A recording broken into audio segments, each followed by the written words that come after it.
नमस्कार, मैं हूं युगल किशोर और आप देख रहे हैं HP 24/7। प्रदेश की जयराम सरकार की 3 सालों का कार्यकाल पूरा होने जा रहा है, जिसे खाद्य एवं नागरिक आपूर्ति मंत्री राजेंद्र गर्ग ने ऐतिहासिक करार देते हुए कई योजनाओं के जरिए प्रदेश का चहुमुखी विकास होने का दावा किया है। बिलासपुर में प्रेस वार्ता कर कैबिनेट मंत्री राजेंद्र गर्ग ने वर्तमान जयराम सरकार की 3 सालों के कार्यकाल के दौरान गरीबों और किसानों का विकास करने के लिए हिम केयर योजना, उज्ज्वला योजना सहित कई योजनाओं को धरातल पर लाने और सड़क सुविधा, पानी की किल्लत को दूर कर घर घर सुविधाओं को पहुंचाने की बात करते हुए जनता, प्रशासन व सरकार का सीधा संपर्क होने व विकास कार्यों के दम पर 2022 में विधानसभा चुनाव जीतने का दावा किया है। साथ ही राजेंद्र गर्ग ने नगर परिषद व जिला परिषद चुनाव में भी बीजेपी उम्मीदवारों की जीत का दावा करते हुए जनता का भरपूर समर्थन मिलने की बात कही। हिमाचल प्रदेश सरकार के 3 साल का कार्यकाल पूरा हो रहा है और आदरणीय मुख्यमंत्री श्री जयराम ठाकुर जी के नेतृत्व में हिमाचल प्रदेश के अंदर बेमिसाल कार्य हुए हैं। जहां सामाजिक उत्थान की बात हो वहां और इसके साथ ही अन्य विकास के कार्यों की बात हो, हर दृष्टि से हिमाचल प्रदेश का उत्थान हुआ है, विकास हुआ है। और मुख्यमंत्री जी ने गरीबों के कल्याण के लिए, किसानों के कल्याण के लिए नई नई योजना चलाकर जो है हिमाचल प्रदेश के अंदर एक नया वर्क कल्चर डेवलप किया और हिमाचल प्रदेश के अंदर एक बदलाव कार्य की संस्कृति में आया है, जिसके कारण आज आम जनता को ये महसूस हो रहा है कि हिमाचल प्रदेश के अंदर हमारी अपनी सरकार है, जनता की सरकार है। बद्दी किसान मोर्चा के प्रदेश अध्यक्ष डॉक्टर राकेश शर्मा ने कहा कि किसान आंदोलन के शुरू होते ही जो मांगे थी उन पर केंद्र सरकार ने सहमति जताते हुए लिखित में देने का प्रस्ताव भी दे दिया है, लेकिन अब किसान आंदोलन पर राजनीति हो रही है। राजनीति के चलते अन्नदाता को गुमराह किया जा रहा है। बद्दी किसान मोर्चा के प्रदेशाध्यक्ष डॉक्टर राकेश शर्मा ने कहा कि हिमाचल प्रदेश के 3 लाख के करीब किसानों को कृषि कानून बनने से होने वाले लाभों से किसान मोर्चा घर घर जाकर किसानों को इसके बारे में जागरूक करेगा और साथ ही 3 लाख से ज्यादा किसानों के हस्ताक्षर लेकर राज्यपाल को ज्ञापन सौंपेगा। उन्होंने कहा कि विपक्ष के लोग जो किसानों को गुमराह करके अपनी राजनीतिक रोटियां सेक रहे हैं, उनको इसका कोई लाभ नहीं मिलेगा, क्योंकि देश के प्रधानमंत्री नरेंद्र मोदी के द्वारा जो नीतियां बनाई गई हैं, उससे किसानों को बहुत बड़ा लाभ होने वाला है।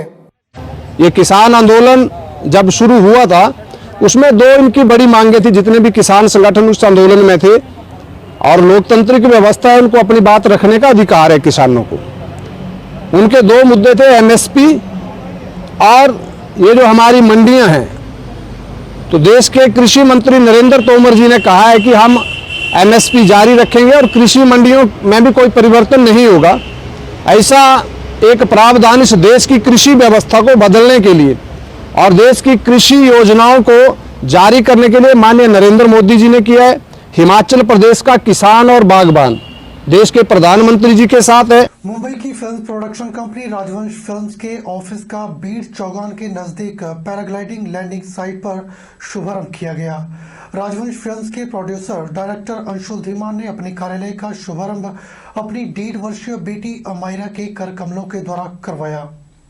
अंशुल धीमान ने बताया कि मेरा ये सपना था कि मैं यहाँ पर ऐसा संस्थान शुरू करूं जिससे कि हिमाचली कलाकारों को मुंबई के स्तर की सुविधाएं उपलब्ध करवा सकूं, ताकि इस क्षेत्र में छुपी हुई प्रतिभाओं को निखार सकूं। उन्होंने बताया कि यहाँ के कलाकारों को मुंबई का रुख न करना पड़े, उनकी फिल्मी दुनिया के सपने यहीं पर साकार हों। उन्हें हर प्रकार की फिल्म सुविधाएं जैसे कि film shooting, acting, modelling, singing और रिकॉर्डिंग मुंबई की लेवल की और कम दामों पर यहाँ पर उपलब्ध हो पाए।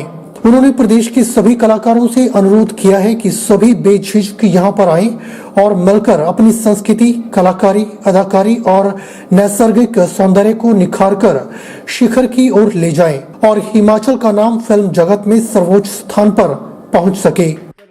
अभी मैं आपको एक खुशी की बात बताना चाह रहा हूँ आज कि आज ही हमने राजवंश फिल्म का एक फिल्म प्रोडक्शन ऑफिस जैसे कि मुंबई में होता है उसी लेवल का एक ऑफिस हमने मतलब अपना बीड़ हिमाचल प्रदेश, जो कि डिस्ट्रिक्ट कांगड़ा में पड़ता है, जो कि एक वर्ल्ड फेमस पैराग्लाइडिंग साइट भी है और एक हैपनिंग प्लेस है। उधर हमने अपना ऑफिस आज ओपन कर दिया है।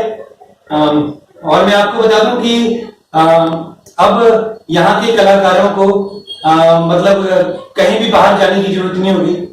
मतलब कहीं भी चंडीगढ़ जाते हैं, दिल्ली जाते हैं, मुंबई जाते हैं आर्टिस्ट, सिंगर हो गए, मॉडल हो गए, एक्ट्रेस हो गए, तो अब सारा काम जो भी है वो हम आपको मुंबई के लेवल का ही, जैसे कि मुंबई में होता है, और तो यहाँ पे आपको प्रोवाइड कराएंगे ताकि आप अपने टैलेंट को अपने घर पे ही निखार सको। वहीं बिलासपुर में कांग्रेस के साथ काफी लंबे समय से कार्य कर रही कमलेंदर कश्यप और हुसैन अली ने कांग्रेस पार्टी छोड़कर भाजपा में शामिल हो गए हैं, जिससे कांग्रेस को बड़ा झटका लगा है।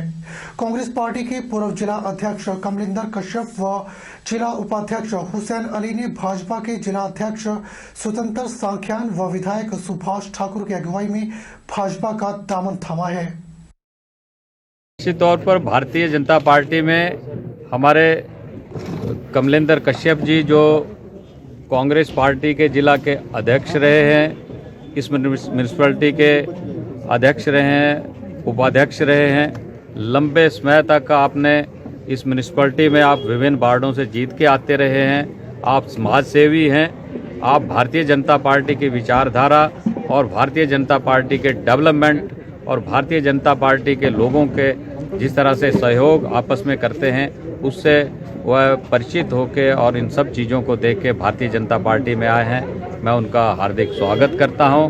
और इस हमारी म्यूनिसिपैलिटी में दूसरे हमारे हुसैन अली जी, जो कांग्रेस पार्टी के उपाध्यक्ष हैं, जिला के समाज सेवी रहे हैं, लंबे समय से उन्होंने भी राजनीतिक दृष्टि से कांग्रेस में काम किया है। वह भी कांग्रेस छोड़ के भारतीय जनता पार्टी की विचार के साथ जुड़ के भारतीय जनता पार्टी उन्होंने ज्वाइन की है। मैं उनका भी हार्दिक स्वागत करता हूं। हिमाचल प्रदेश की जयराम ठाकुर सरकार ने आपातकाल का विरोध करने और जेलों में बंद रहे लोकतंत्र सेनानियों को लोकतंत्र प्रहरी सम्मान से सम्मानित किया है। वहीं मंडी जिला से संबंध रखने वाले भारतीय मजदूर संघ के संस्थापक अध्यक्ष बलबीर कुमार शर्मा को भी इस सम्मान से सम्मानित किया गया। वहीं ब्राह्मण सभा मंडी ने बलबीर कुमार शर्मा का मंडी पहुंचने पर भव्य स्वागत किया। भारतीय मजदूर संघ के संस्थापक अध्यक्ष बलबीर कुमार शर्मा ने कहा कि इमरजेंसी के दौरान भारतीय मजदूर संघ के लोग सरकार के सबसे ज्यादा शिकार हुए। उन्होंने अपने अनुभवों को साझा करते हुए बताया कि उन्होंने सरकार को चुनौती देने के लिए इमरजेंसी के दौरान चुनौती अखबार निकाला, जो पूरे भारतवर्ष में इकलौता अखबार था, जो लगभग 1.5 साल तक हिमाचल में चला। उन्होंने कहा कि इमरजेंसी के दौरान लगभग 92,000 लोग जेल गए, जिनमें से 300 लोग हिमाचल से थे और उनमें से अब 72 लोग बचे हैं। बलबीर कुमार शर्मा ने कहा कि मुख्यमंत्री जयराम ठाकुर ने प्रदेश में लोकतंत्र प्रहरी सम्मान निधि योजना 2019 को लागू कर आपातकाल के दौरान जेलों में गए लोकतंत्र सेनानियों को सम्मानित किया है। आज लगभग 72 आदमियों को पूरे प्रदेश में ये मान मिला है और उनको साथ जो लोग 15 दिन से ज़्यादा जेल में रहे हैं उनको 12,000 रुपया ताउम्र जब तक जिंदा रहते हैं वो उनको पेंशन भी मिलेगी, और जो 1 दिन रहे उनको 8,000 मिलेगा। क्योंकि मेरे जैसे आदमी जिन्होंने अखबार निकालना होता था अपनी जो संघ की योजना के मुताबिक, मैं तो 1 दिन रहा हवालात में। उसके बाद वो जो करते थे वो इलीगल था, उठा के दफ्तर से उठा के ले जाना, वहाँ रखना और भेजना वापस, उसका कोई रिकॉर्ड नहीं होता था, लेकिन वो करते थे। लेकिन हमें 1 दिन में, चलो मुझे उन्होंने 8,000 रुपया दिया है, बाकियों को 12,000 रुपया मिला है। लेकिन एक ये बात सबसे बड़ी है कि जो हमारे माथे पे एक काला कलंक लगा हुआ था, ये लोग जेल गए थे, किस बारे में गए थे, क्यों गए थे, तो वो दूर हुआ। सरकार ने और जनता ने मान्यता दी। सबसे बड़ी बात यह है कि हम यही चाहते हैं कि यदि लोग चाहते हैं हमारे जीवन से कोई प्रेरणा लेना, तो जुल्म का विरोध करें, जहां कहीं भी गलत हो उसका विरोध करें। बुलेटिन में फिलहाल वक्त हो चला है एक छोटे से ब्रेक का। ब्रेक के बाद तुरंत हाजिर होते हैं।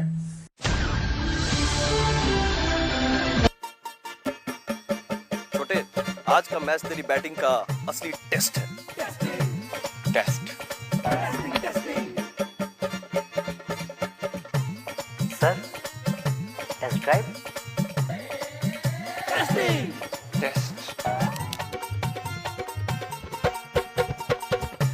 बहन जी बल्ब टेस्ट तो कर लो।